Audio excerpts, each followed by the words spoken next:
Let's have a chat now on this matter. We are joined by Philip Jakpor, who's Director of Programs at Corporate Accountability and Public Protection Africa. Philip, good evening to you. Thank you so much for joining us here on the news.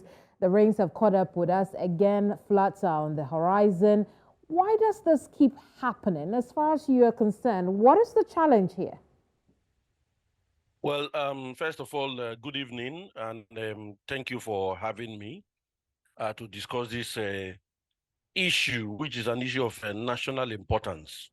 National in the sense that, as you can see from the NIMET warning, 14 states are going to be impacted directly. And what that also means is that some other states are also going to be impacted at the secondary level, because all those waters ultimately will find its way to states like Bayelsa and then empty into the Atlantic.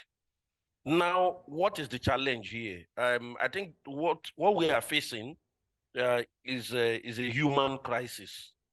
Yes, we know there's the climate change, which has necessitated heavy rains in this part of the world, but some simple things that we will have done, which your report captured. 1979 was when the agreement between the Nigerian government and the Cameroonian government happened, that Nigeria should build what we call buffer dams. Now, why do we need the buffer dams?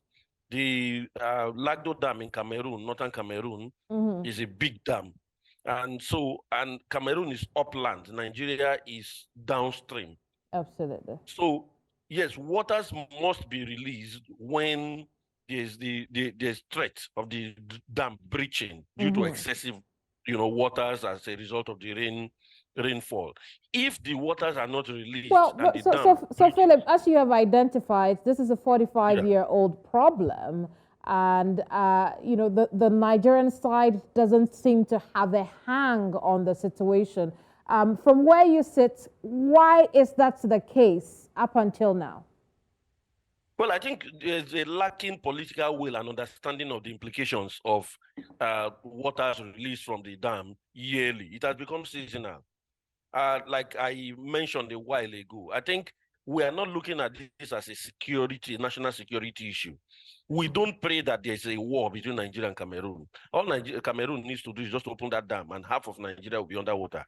So our tanks and whatever we have will just be submerged. So the subsequent government since 1979 was the Shehu Shagari administration.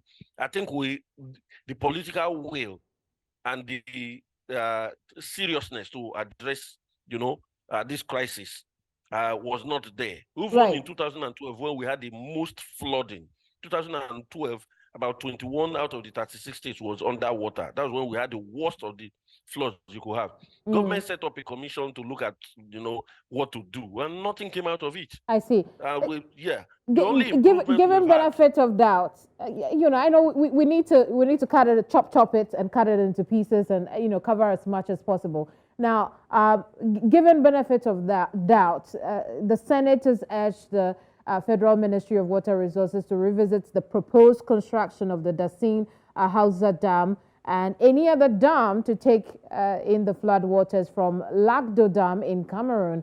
Do you see this as a feasible solution to the incessant floods that we've seen over this period? And is this a solution in the short term?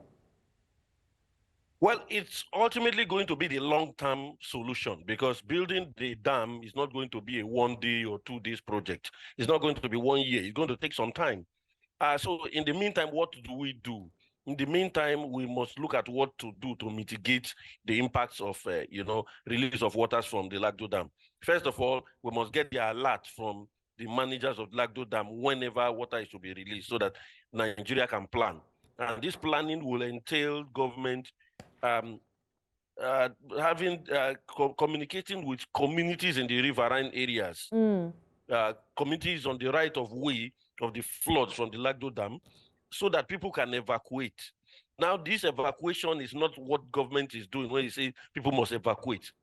You must also make plan for your structures on high ground where people can Right. relocate to, or else you are going to create, a crisis of mass movement from those areas. Indeed. Now, take note of this. People who live in these areas we are talking about. They are only victims of the system because nobody who has means will want to stay in those kind of places. But because of their peculiar situation, we have development, urban planning, town planning that does Indeed. not accommodate the poor. Philip, so I people know, find themselves in those places. all right, Philip, I know there's so much to talk about, but time will let us. In the meantime, thank you so much for your insights on the subject matter. Thank you for having me.